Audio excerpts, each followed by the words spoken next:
Todavía no tenemos ninguna noticia si es que ya fue resuelta alguna de las situaciones, pero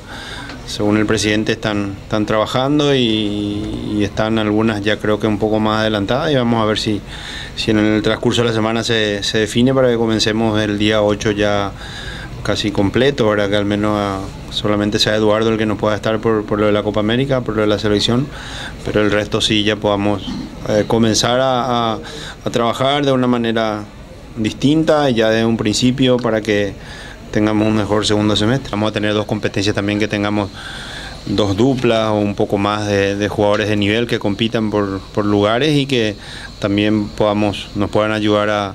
convertir goles, a concluir jugadas, que en algunos partidos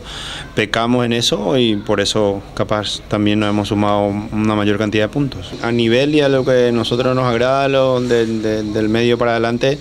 yo creo que hay nacionales que tienen esa capacidad de vestir la camiseta del Olimpia. Sí tenemos dificultades para